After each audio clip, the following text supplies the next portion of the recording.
Breaking news చూస్తున్నాం. విశాఖలో దారుణం జరిగింది. విశాఖ గాజువాకలో ఓ ఫిజియోథెరపిస్ట్ బలవన్మరణానికి పాల్పడింది. రజని అనేటువంటి ఆ ఫిజియోథెరపిస్ట్ మధురవాడలోని కాలేజీలో సెకండ్ ఇయర్ చదువుతోంది. రజని ప్రేమించినటువంటి వ్యక్తిని మర్చిపోలేక బలవన్మరణానికి పాల్పడింది. తన బాధను వివరిస్తూ తల్లిదండ్రులకి మెసేజ్ కూడా పెట్టింది. మిమ్మల్ని మోసం చేయడం కరెక్ట్ కాదనిపిస్తోంది. అబ్బాయిని వదిలేశాక ఏదోలా ఉందని ఆవేదన కూడా గురవుతున్నట్టుగా తన మెసేజ్లో రూపొందించింది. ఇక తమ్ముడు చెల్లిని జాగ్రత్త అంటూ తల్లిదండ్రులకు చెప్పింది ఆ యువతి. సో తనను ప్రేమించినటువంటి అబ్బాయి తనని వదిలేసి వెళ్ళాడని చెప్పి వదిలి ఉండలేక తను కొంత మనోవేదనకు గురైంది. ఆ తర్వాత బలవన్మరణానికి పాల్పడింది. సో మధురవాడలోని ఓ కాలేజీలో సెకండ్ ఇయర్ చదువుతోంది. ఫిజియోథెరపిస్ట్ సెకండ్ ఇయర్ చదువుతోంది రజని అనే అమ్మాయి. అయితే ప్రేమించిన వ్యక్తిని మర్చిపోలేకనే బలవన్మరణానికి పాల్పడి తెలుస్తోంది. తల్లి తండ్రికి ఇద్దరికి కూడా మిమ్మల్ని వదిలి వెళ్తున్నందుకు బాధగా ఉంది, మోసం చేయడం కరెక్ట్ కాదు అనిపిస్తోంది అని చెప్పి మెసేజ్ కూడా పెట్టింది. అబ్బాయిని వదిలేసాక ఏదైనా ఉందని చెప్పింది. ఆ తర్వాత తమ్ముడు చెల్లిని కూడా జాగ్రత్త అంటూ తల్లిదండ్రులకి ఆ యువతి చెప్పి తర్వాత బలవన్మరణానికి పాల్పడింది. దీనికి సంబంధించి మరిన్ని అప్డేట్స్ మా ప్రతినిధి రామచంద్ర అందిస్తారు. ఎస్ రామచంద్ర, ఏం జరిగింది? ఆ అమ్మాయి ప్రేమించింది ఎవరిని? ఎవరు ఆ వ్యక్తి ఆ అమ్మాయిని మోసం చేసింది? సో ఈ విషయం ఆ తల్లిదండ్రులకు తెలుసా? అసలు ఏం జరిగింది? ఒక అబ్బాయి వదిలేశాడని చెప్పి అమ్మాయి ఇంత మనోవేదనకు గురైపోయి బలవన్మరణానికి పాల్పడడం గల కారణం ఏంటి? ఇంకేదైనా రీజన్స్ ఉన్నాయా? విషయంపై ఇంకా వాళ్ళ కుటుంబ సభ్యులు స్పష్టంగా చేయట్లేదు. అయితే ఆ అమ్మాయి అక్కడ రాసిన లేఖలో ఆ ప్రేమికుడు ఎవరైతే ప్రేమించానన్న చెప్తున్నాడో ఆ వ్యక్తిని ఎక్కడ కూడా నిందించలేదు. ఆ వ్యక్తి నుంచి అంత దూరం అవుతున్నాను, ఈ దశలో ఇటు అతనికి దూరం అవుతూ మరొకవైపు కుటుంబ సభ్యులతో గడిపే పరిస్థితి లేక ఆత్మహత్య చేసుకుంటున్నట్టు ఆ పైడ రజని అని ఒక ఫిజియోథెరపీ థర్డ్ ఇయర్ చదువుతున్న అమ్మాయి చెప్పడం జరిగింది. ఈ నెలాఖరికే వాస్తవానికి అమ్మాయికి పరీక్షలు కూడా జరుగుతున్న దశలో ఈ రకంగా ఆత్మహత్యకు పాల్పడింది. ప్రస్తుతం ఇప్పుడే ఒక 10 నిమిషాల క్రితం ఆ అమ్మాయి మృతదేహాన్ని విశాఖలోని కింగ్ జార్జ్ ఆసుపత్రికి తీసుకొచ్చారు. గాజువాక ప్రాంతంలోని సమతానగర్ ప్రాంతంలో ఐడి సత్యం అనే వ్యక్తి కుమార్తె ఈ రజని. అతను ఎస్పీసీఎల్ కాంట్రాక్టర్ గా కూడా పనిచేస్తున్నారు. అయితే నిన్న సమతా నగర్లోని నివాసం ఇంట్లో ఆమె కుటుంబ సభ్యులు లేని దాంట్లో ఈ రకంగా ఆత్మహత్యకు పాల్పడింది. అయితే అతని లేఖలు మాత్రం గత కొంతకాలంగా ఒక యువకునితో ప్రేమ వ్యవహారం ఉన్నట్టు, అయితే అతను దూరం అవడంతో ఈ రకంగా తాను ఈ లోకం నుంచి వెళ్తున్నట్టు అనిపిస్తుంది. తమ్ముడిని జాగ్రత్తగా చూసుకోమని చెప్పింది. అయితే నందు, నిజానికి చూసుకుంటే ఇటీవల కాలంలో విశాఖ కేంద్రంగా ఈ రకమైన ఘటనలు 2 చోటు చేసుకున్నాయి. కోమలి అనే ఒక యూట్యూబర్ కూడా విశాఖ నుంచి హైదరాబాద్ వెళ్ళి అక్కడ కూడా ప్రేమికుడు దూరం అయ్యాడని ఆమె ఆత్మహత్య పాల్పడింది. ఇదంతా కూడా ఇప్పటికే 2 తెలుగు రాష్ట్రాల్లో కూడా సంచలనం రేకెత్తించాయి. ఈ దశలో ఇప్పటికే కోమలి కుటుంబ సభ్యులు కూడా ఆ ప్రాంతంలో కన్నీరుమున్నీరుగా ఉంటున్న దశలో ఈ రజనీ వ్యవహారం కూడా చోటు చేసుకోవడం ఒక రకంగా చర్చ కొనసాగుతుంది. ప్రస్తుతం వారి కుటుంబ సభ్యులు ఎవరిని బ్లేమ్ చేయట్లేదు.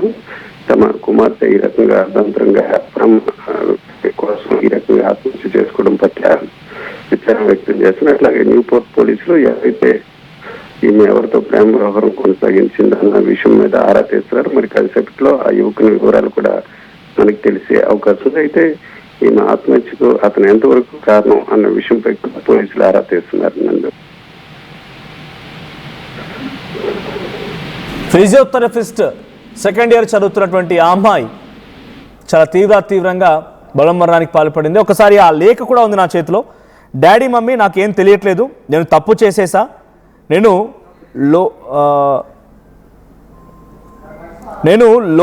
లవ్ చేసా, కానీ నాకు మిమ్మల్ని మోసం చేయడం కరెక్ట్ అనిపించలేదు, అందుకే ఆ అబ్బాయిని వదిలేసా, కానీ నాకు ఏదోలాగా ఉంది, నేను మిమ్మల్ని కాదు అని ఏం చేయలేనా, అలా అని ఆ అబ్బాయితో నాకు ఉండాలని ఉంది, కానీ నాకు వద్దు, ఎందుకంటే మీరు ఇంపార్టెంట్ నాకు. అంటే ఇక్కడ తల్లిదండ్రులు ఆ లవ్ని యాక్సెప్ట్ చేయలేదు.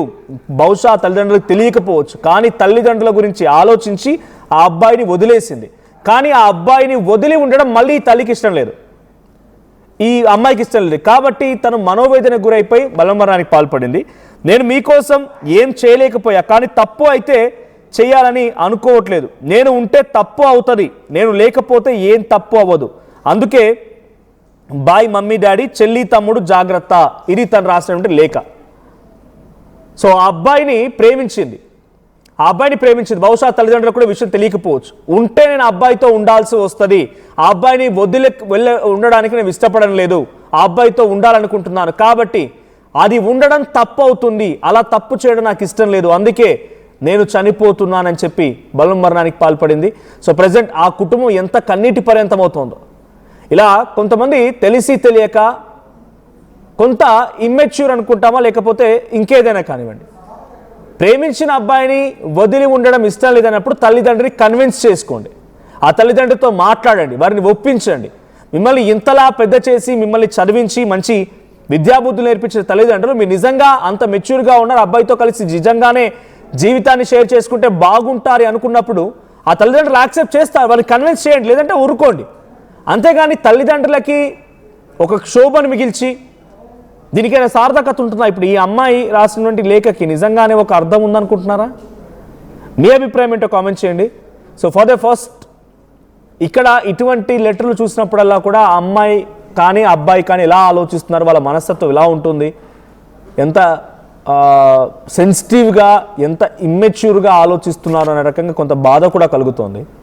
సో ఇప్పుడు తల్లిదండ్రుల గురించి ఆలోచించలేదు ఆ అమ్మాయి. ఇప్పుడు కూడా తను బలవన్మరణానికి పాల్పడి చనిపోయినా కూడా దీంట్లో అబ్బాయిని వదిలి ఉండడం ఇష్టం లేదు, తల్లిదండ్రుల్ని దూరం చేసుకోవడం బాధగా ఉందనేది ఎక్కడ కూడా పెద్దగా కనిపించదు, అబ్బాయిని వదిలి ఉండలేకపోతున్న రకంగా మెన్షన్ చేసింది.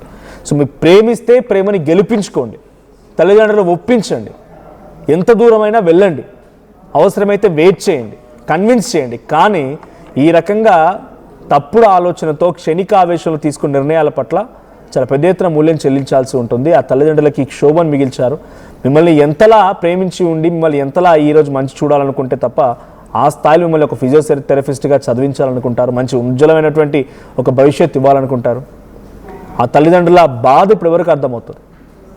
ఉంటే తప్పు అవుతుంది, అందుకే మీరు బాధపడతారని, మీరు బాధపడడం ఇష్టం లేక నేను వెళ్ళిపోతున్నానని చెప్పి రాసిన ఆ తల్లి, ఆ అమ్మాయి ఉండి వాళ్ళని ఇప్పుడు లేకపోయినా కూడా అదే రకమైన శోకాన్ని మిగిల్చింది కదా.